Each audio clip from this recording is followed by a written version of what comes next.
You like doing the 3-2-1 now? You're trying to steal that from me? Yo, you get to do the intro. Let me do the 3-2-1, eh? Flipping guy. My bad. All right, let's get it. What's going on, champions? Welcome to another episode of the Perspektiv podcast. As you already know, I am Kwame Osei. My name's Dylan Elias. And I'm Izzy Castillo. And this is season 2, episode 5 of Where We Tune the Heart of Mentorship. Let's go! Let's get it.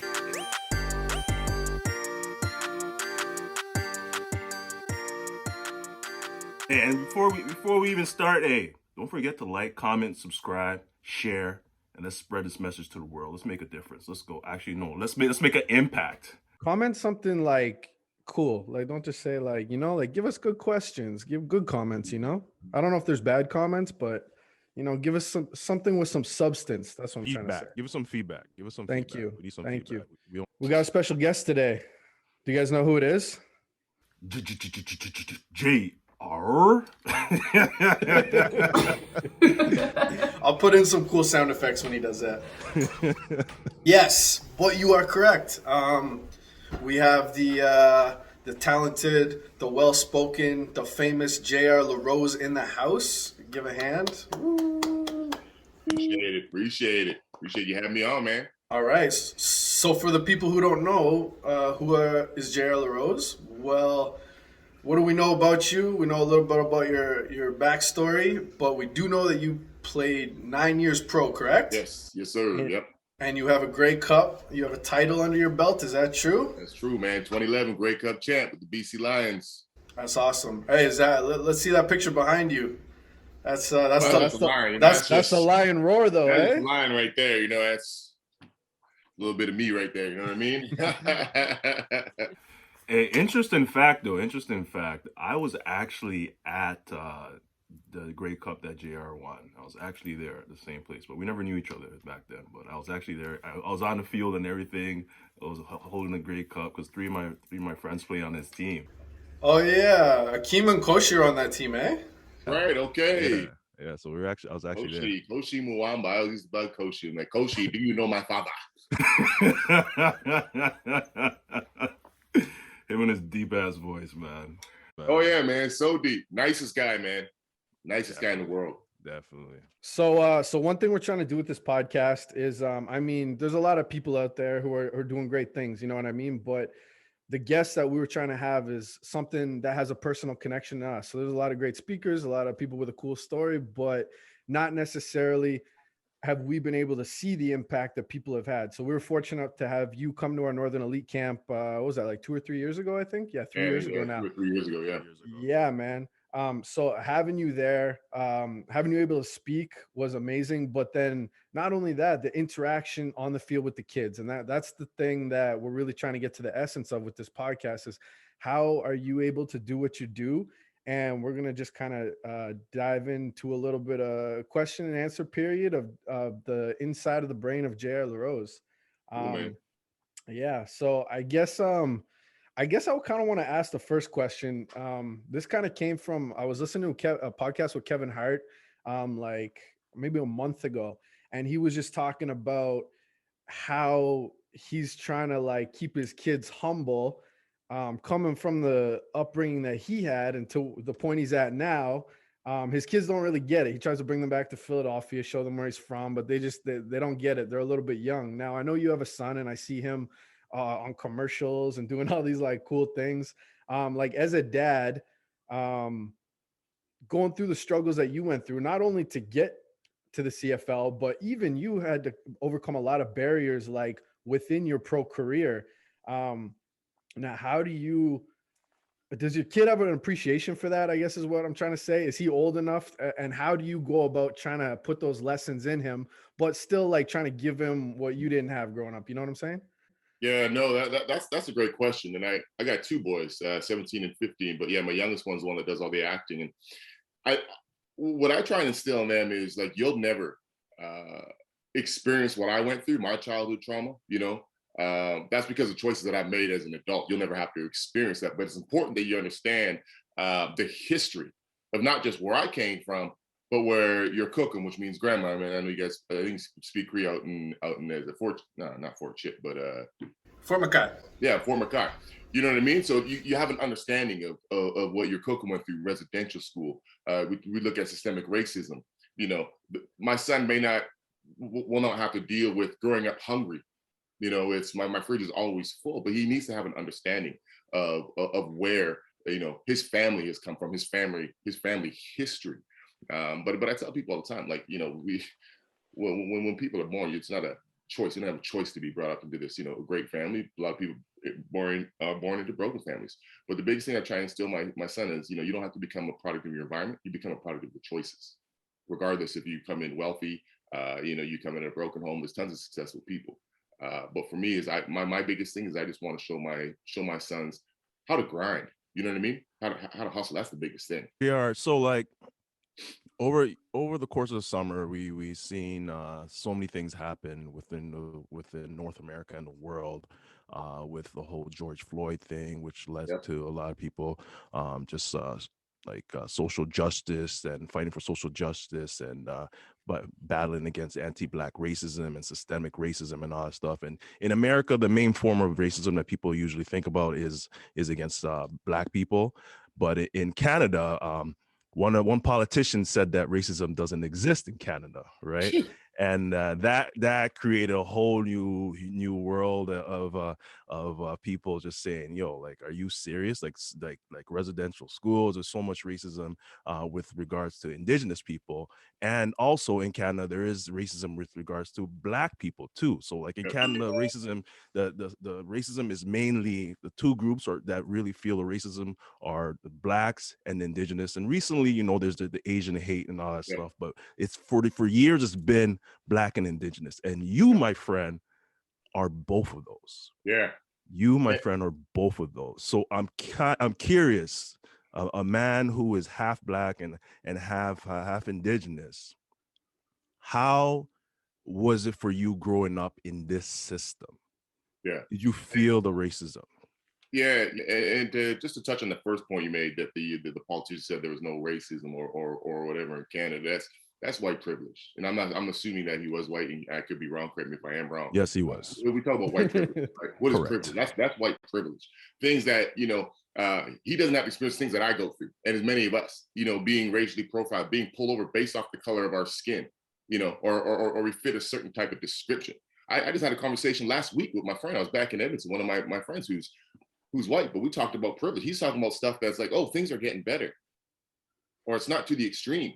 Okay, so we're not hanging people anymore. For the residential school, that's genocide. You know what I mean? It killed hundreds of thousands. You know what I mean? So what do you mean it's getting, how is it getting better? There's more awareness, 100%. There's more awareness being brought to it. We're now talking about it, which is huge, that we can now make an impact and people can now start to have an understanding.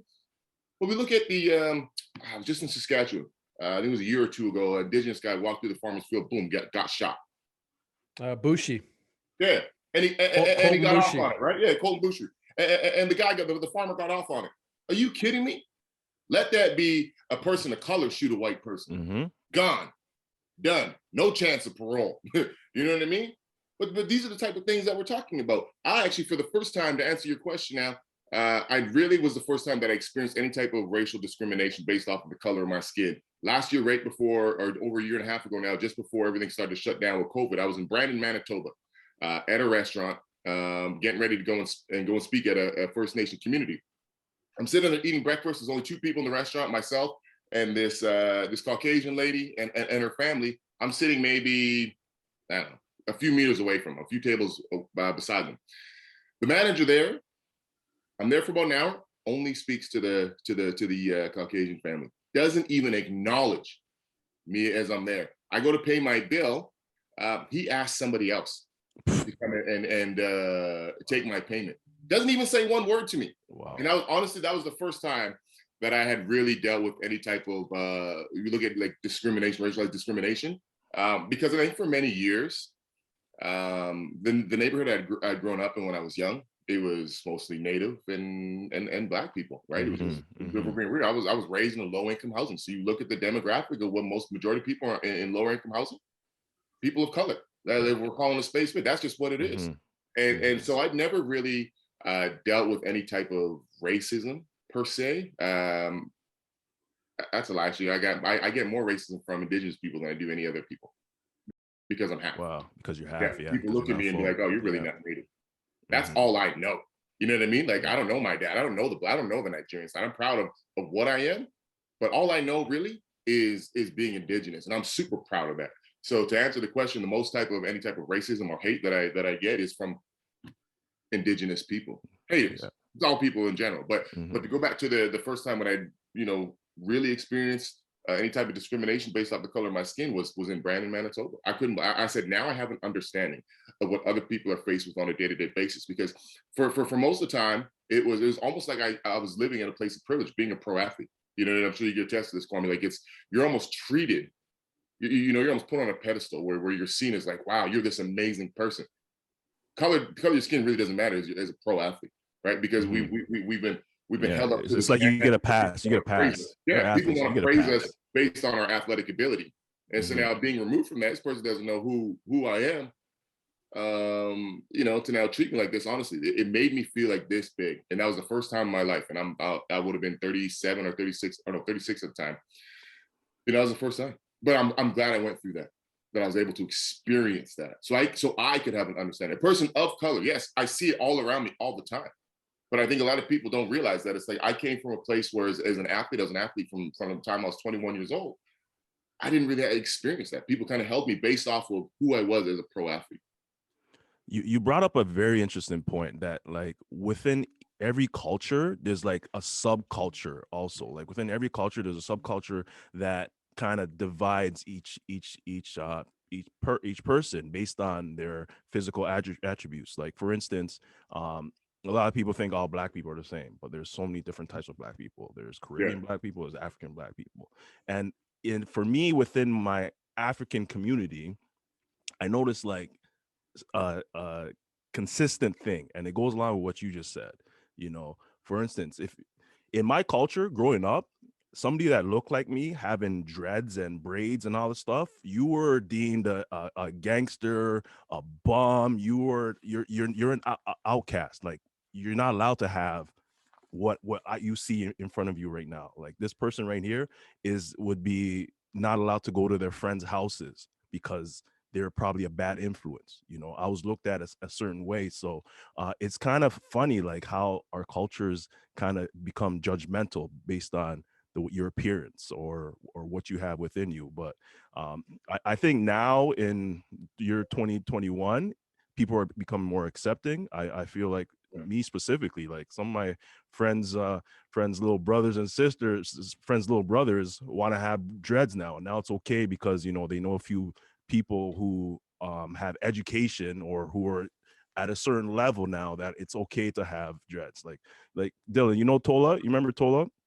Back in the days, if I wasn't in Tola's life, he wouldn't be allowed to have dreads right now. My little cousin, same thing. It's interesting within the cultures how we can still be judgmental in a little bit. He wouldn't be allowed to play football either. No, yeah, he wouldn't be allowed to play football. Yeah.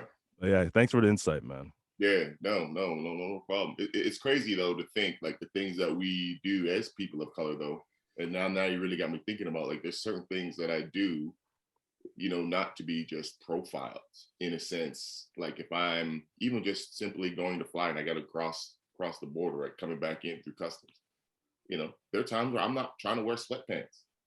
I'm not trying to look like somebody that they're going to profile and be pulled in. Like, I'm doing everything that I can. And it's crazy that I'm even having to talk to my sons about this. And my sons, are quite fair skinned. They look white per se, right?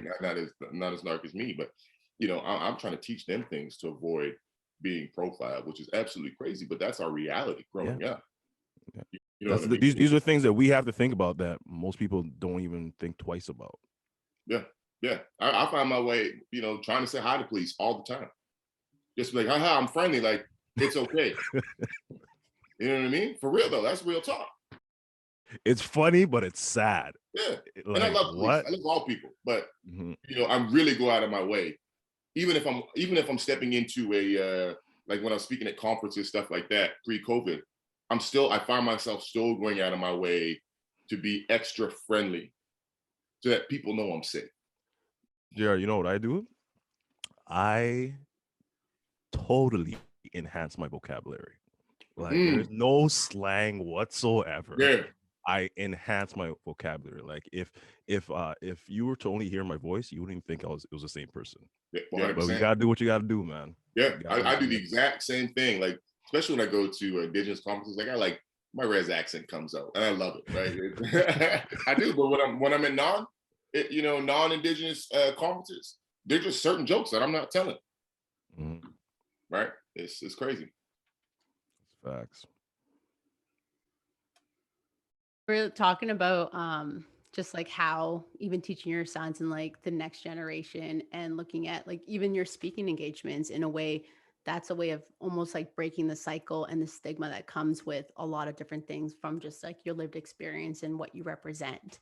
Wanted to know, like, when you're going to these speaking engagements and talking about these important topics that break the cycle and the stigma for people, what healing have you witnessed within yourself and in your community from like doing that? I think for myself, I tell people, I'd never been to counseling. I was a person that was, was sexually abused. I had a, mother that had struggled with addictions, not knowing my dad. But for me, I found something I was passionate about. So football gave me an outlet, but to speak on, what really got me through that was sharing my story. We talk about breaking stigmas.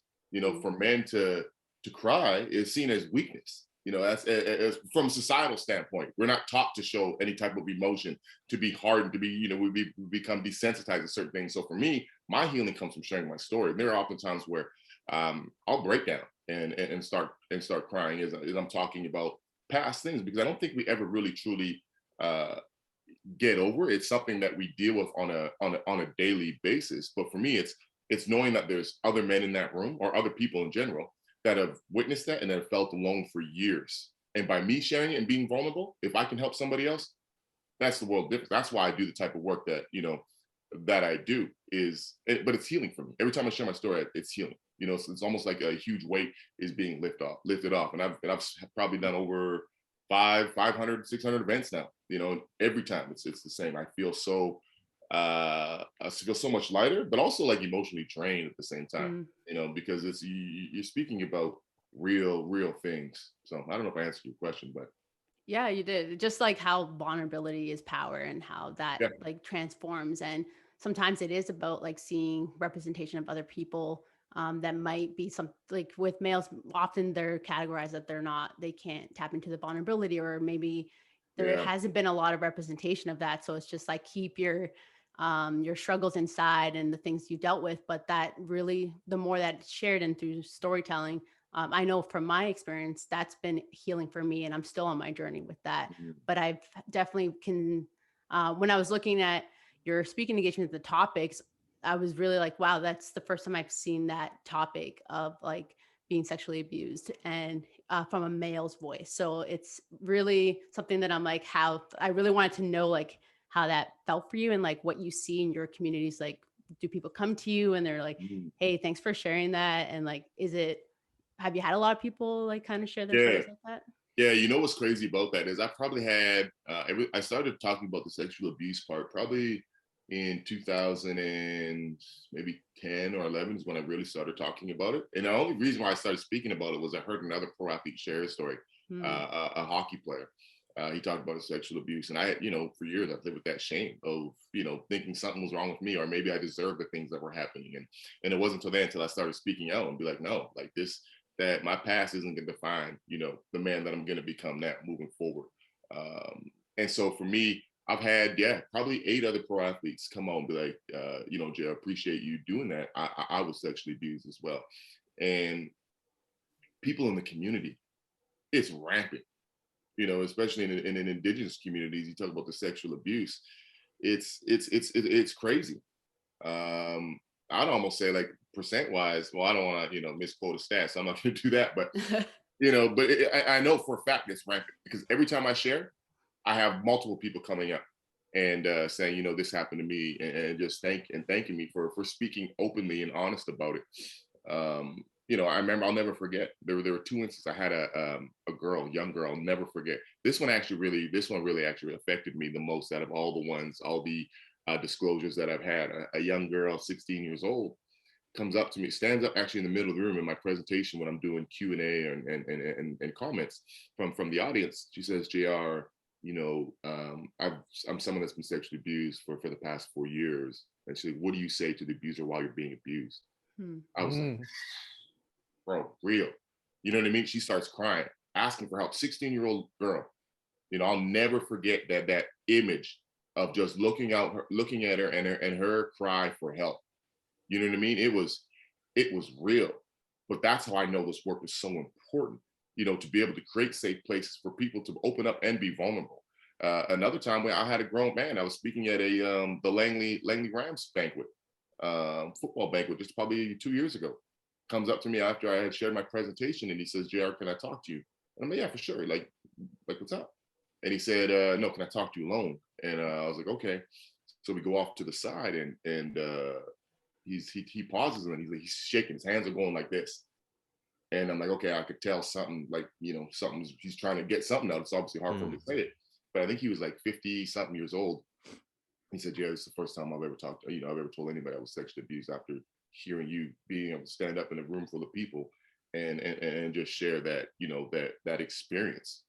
And then thank me. And he gave me a hug and I was, so many people, are affected by this. But again, going back to what I said earlier, so many people feel alone and we need to remove that, that of how having people feel alone, because there's that stigma. People don't want to come forward, don't want to share about it because it's almost seen as they're embarrassed and ashamed of what has happened. And it's like, now we need to take that back.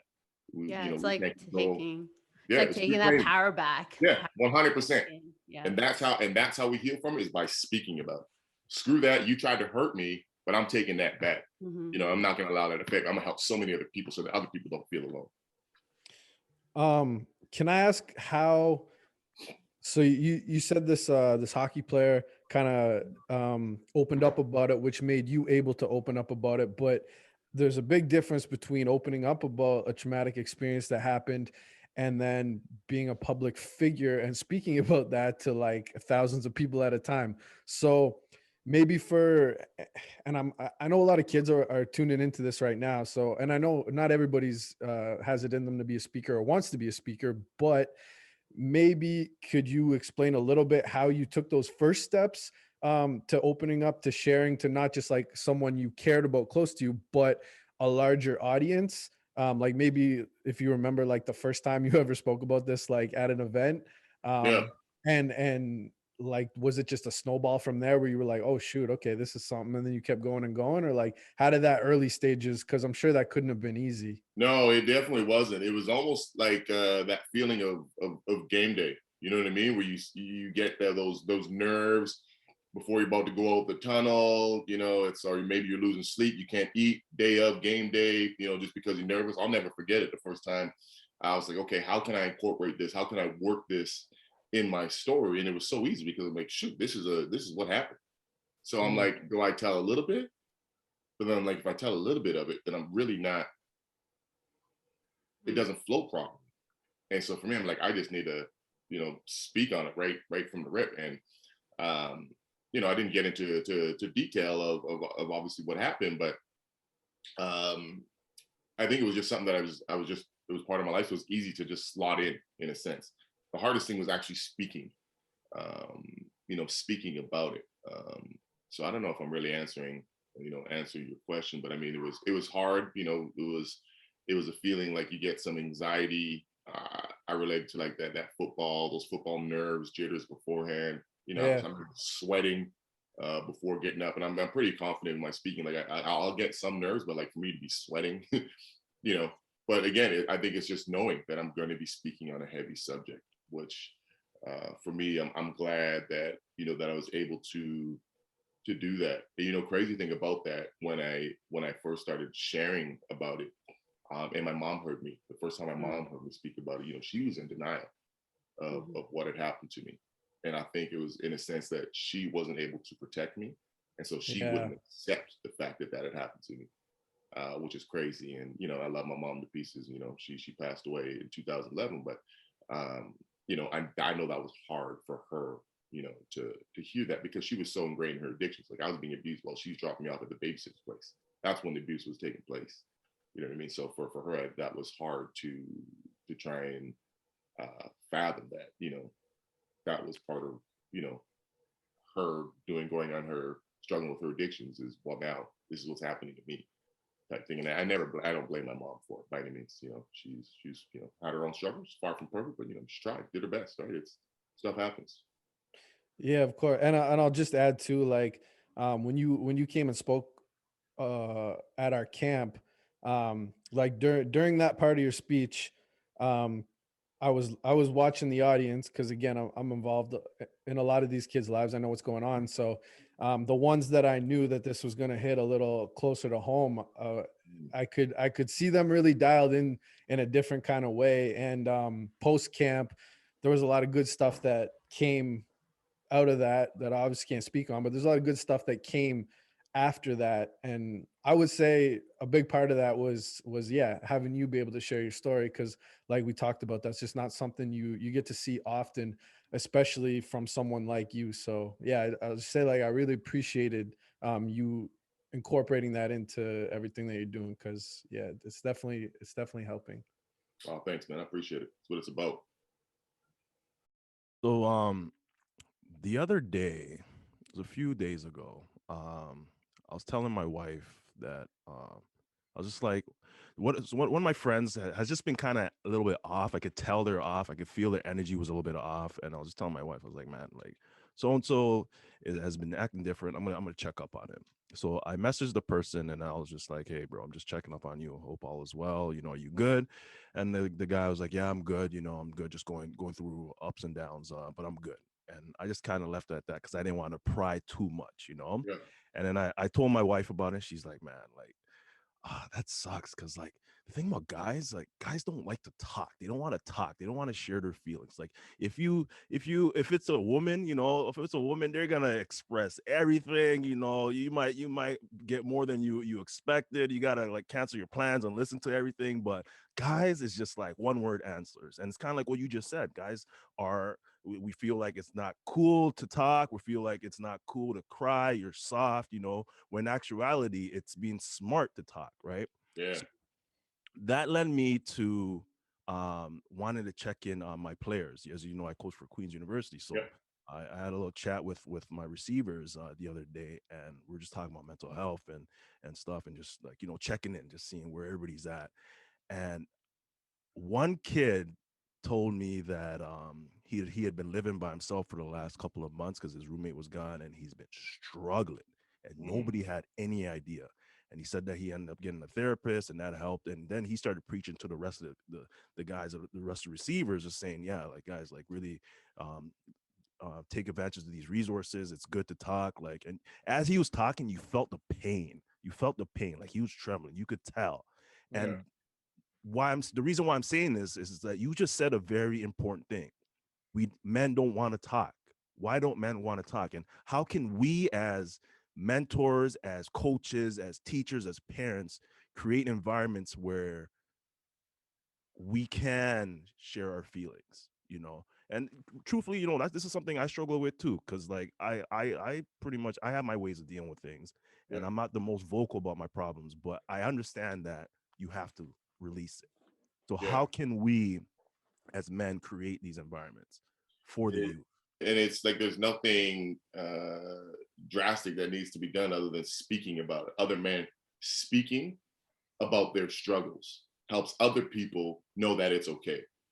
You know what I mean? Like the fact that I'm able to speak, you're able to speak, you know, about these issues goes a long way to other young boys, men, to know that, okay, if these people are able to share, you know, and that's the biggest thing, is being vulnerable. You know, there's power. That's being a man. We talk about what it is to be a man, not what society tells us, you know, to be hardened. A real man is able to be, I'm very A-type. You know, I have a very A-type personality, but I can cry. You know, I can show compassion, lead with empathy. There's more strength in that. I want to be known for being able to be that person rather than being some hard, rigid person. Because when I'm a hard, rigid person, I hurt so many people. I've hurt so many people around me. You know, but that's what society tells us to be a man. And I'm trying to reshape, you know, healthy masculinity, what it is to be a man. And for me, I need to model that at home with my 2 young kids. And, you know, prime example, we're watching, what were we just watching? I think it's The Voice. And, you know, they have those lead up stories where it's, you know, that background of person and, you know, they talk about their struggles and gets me every time, you know, so one of them, they're tear jerkers. And I'm the first to let the tears roll down my face. And it's funny, my youngest son will always kind of like look down the couch to see if dad's, you know, to see if dad's crying. And at the beginning, like I caught myself trying to fight it back, you know, try to fight the tears. And I'm like, why? For what? This is how I release. This is how I cleanse my body. And my son needs to be able to see dad do that, because he's going to have kids one day and he's going to revert back to, well, what did I learn at home? And, you know, to answer your question, it's like, how do we do it? How do we, you know, push the box, push the envelope? Well, just speaking about it, you know, being able to like tell your bro, man, I love you. You know, there's for men, that's hard to say it to another man. Why do women get to say it all the time? Like it's nothing, right? Women get to, you know, someone's having a hard day, they're giving hugs and everything like it's no deal. We don't even think twice about it. But when a man does it, it's like, oh, like, what's you gay? Like, what's wrong? Nah, I just love you. I care about you. I'm coming from a place of compassion, empathy. That's what it is to be a man. I think also it's also about being human. You know, Yeah. like emotions are human. Like you're humanistic. Like if you can't show emotions, then you're not human. What are you, a robot? You know, 100%. so it's okay to show emotions. Yeah. And that's what society has taught us, to be robots, bro. Facts. Straight up. How many The coaches that we had don't cry? That's seen as weakness. You know, we see it all the time. I remember I seen some rapper talking to his young kid, never let him see you cry. For what? You know what I mean? Like, shut up. Excuse me, I don't know if I was saying that. Fired up.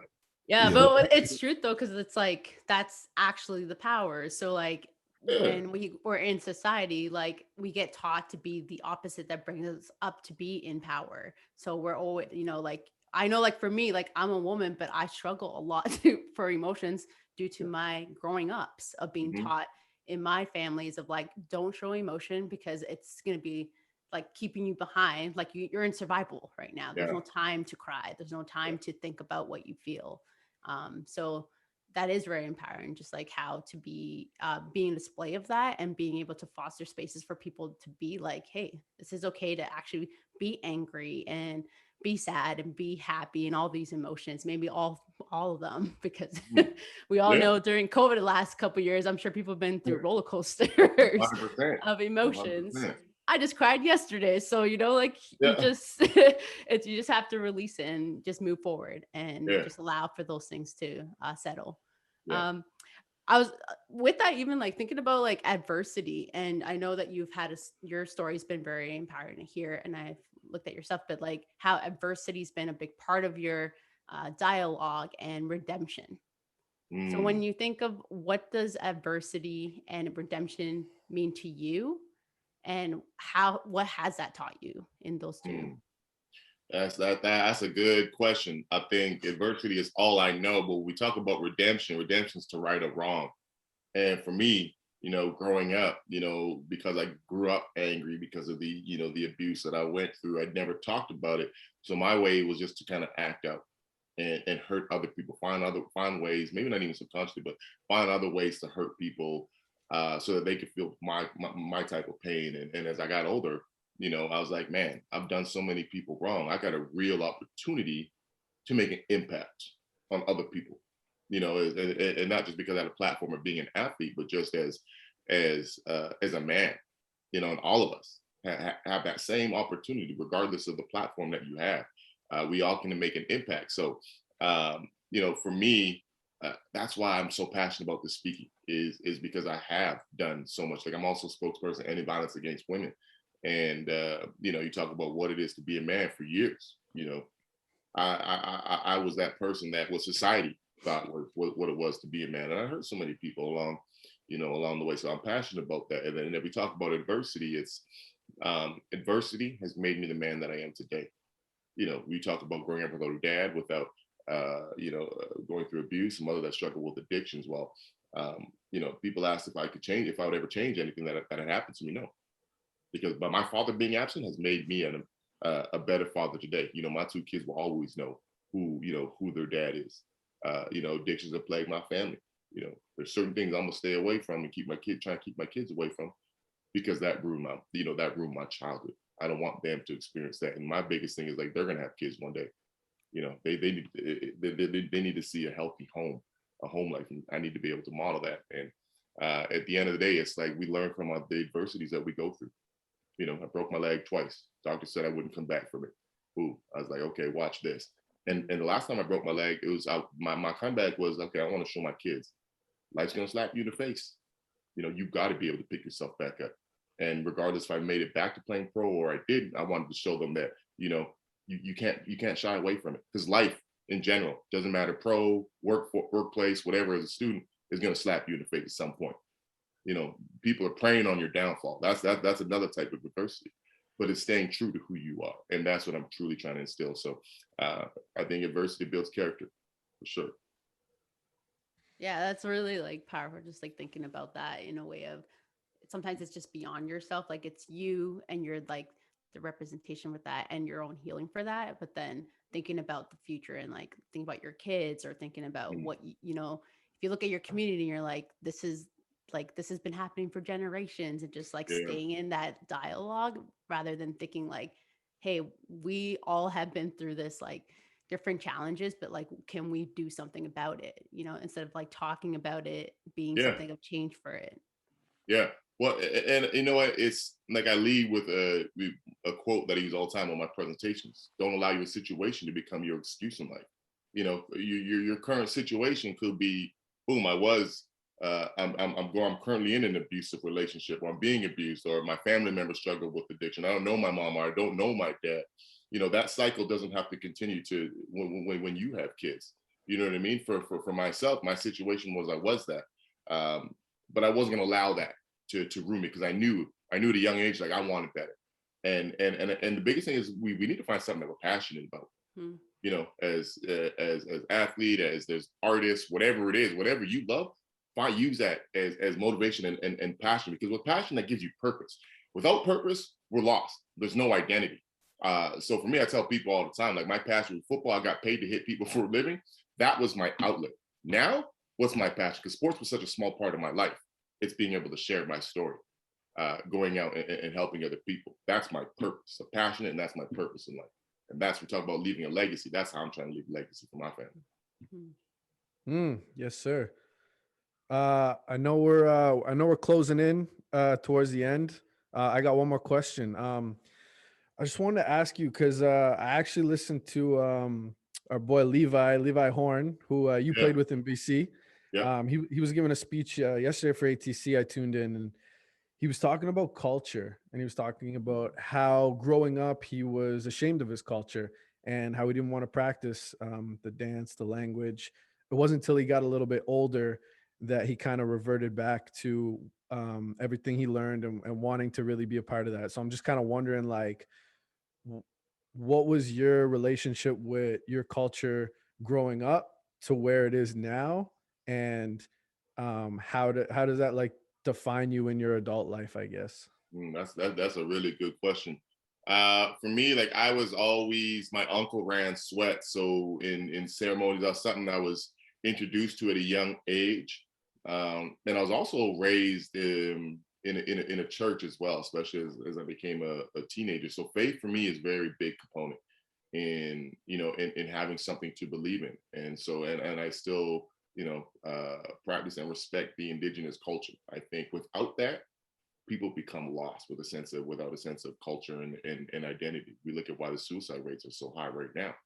You know, is people have a lack of something to believe in, or something to fall back on.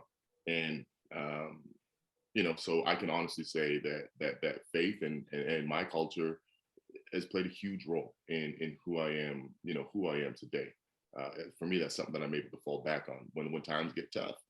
You know, I love to pray. That, for me, that's what helps me get through it, straight up. You know what I mean? And you know, faith and my culture. We talk about going to sweats.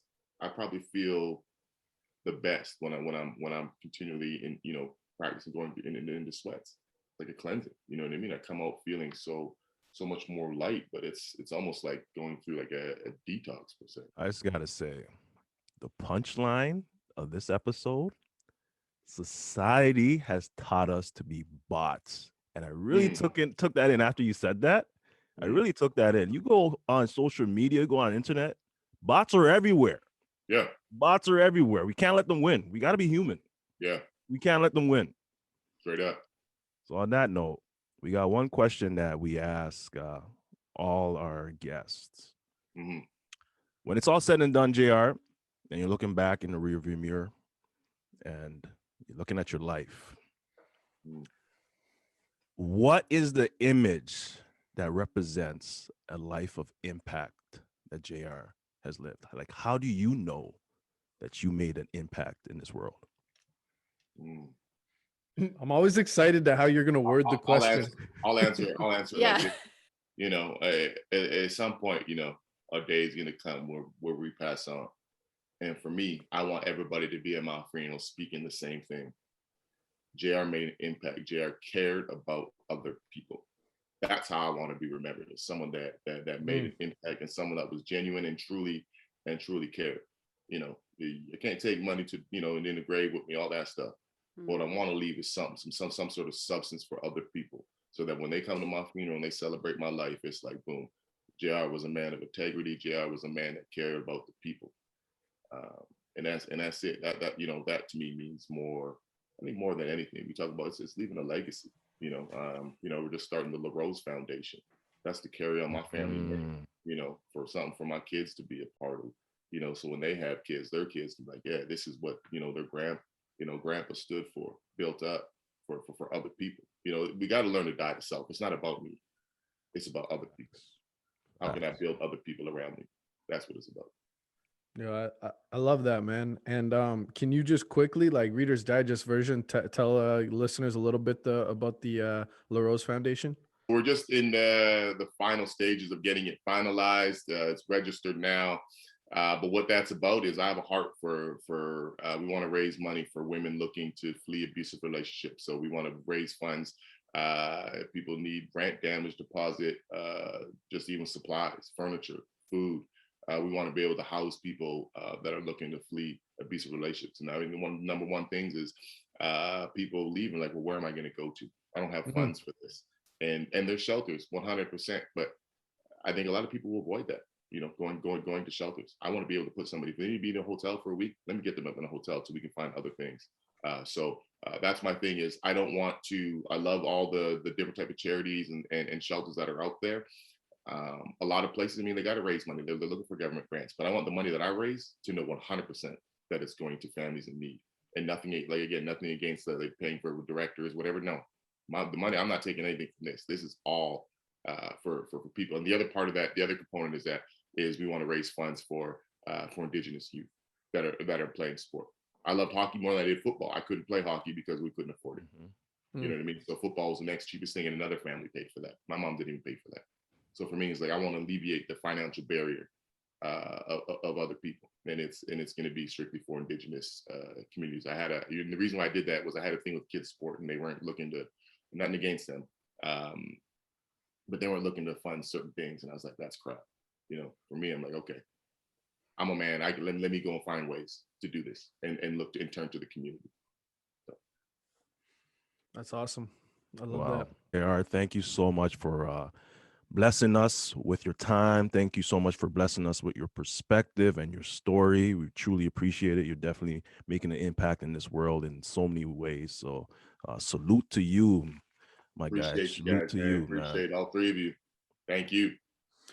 Yes, sir. And it's funny. I was just kind of reflecting. We were talking this summer, and I kind of told you about this project before I really told like anyone else about it. And you were like, "Oh, I'm excited, man." And now here you are on the podcast. And it wasn't even a podcast idea.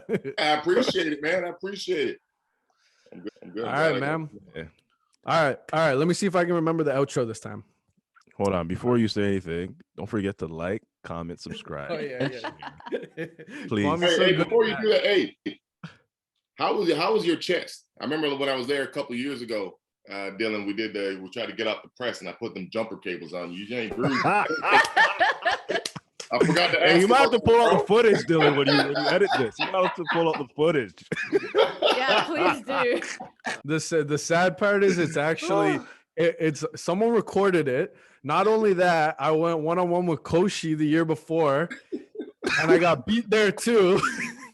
So I have a highlight reel of me getting bodied at the Northern Elite camps. Yeah. Anyways, can I do the outro now? I'm tired of this conversation. Go ahead, it's all you. Go ahead.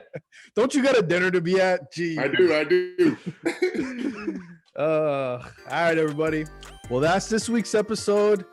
Thanks for tuning in. Remember, this is just our perspective on mentoring. What's yours? See you next week. Thank you, JR. Thank everybody. Deuces. Peace. Thanks, guys.